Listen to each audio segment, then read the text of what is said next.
عقل مندوں کے لیے ایک زبردست مثال. ہم تربوز خریدتے ہیں، واٹر میلن. مثال کے طور پہ 5 کلو کا ایک تربوز ہم نے خریدا، اور جب اسے کھانے لگتے ہیں تو پہلے اس کا چھلکا اتارتے ہیں نا.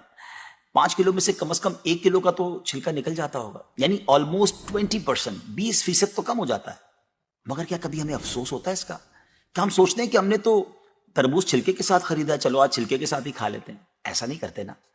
اچھا، ہم چکن بھی تو خریدتے ہیں، زندہ ثابت، اسی کو تولتے ہیں، تلواتے ہیں، پیسے دیتے ہیں، مگر جب کھانے کی باری آتی ہے، پکانے کی باری آتی ہے، تو اس کے بال، اس کی خال، اس کی آلائشیں نکل جاتی ہیں، تو ویٹ تو کم ہو جاتا ہے. مگر کبھی اس پر دکھ ہوتا ہے؟ نہیں نا. تو پھر 40,000 میں سے 1,000 دینے پر، 1,00,000 میں سے صرف 2,500 دینے پر ہمیں کیوں بہت تکلیف ہوتی ہے؟ حالانکہ یہ صرف 2.5% تو بنتا ہے، یعنی 100 روپے میں سے صرف 2.5 روپے. یہ تربوز، کیلے، آم اور مالٹے کے چھلکے اور گٹلی سے تو بہت کم ہے نا. اسی تو زکوٰۃ فرمایا گیا. ہاں، ایک اور بات، سال میں ایک ہی بار دینا ہوتا ہے. مالٹے کا، تربوز کا تو ہر بار چھلکا اتارنا ہوتا ہے نا. یہ 100 روپے میں سے 2.5 روپے یا 1,00,000 میں سے 2,500 روپے سال میں ایک ہی بار دینا ہوتا ہے، اور اسی کو زکوٰۃ کہا گیا.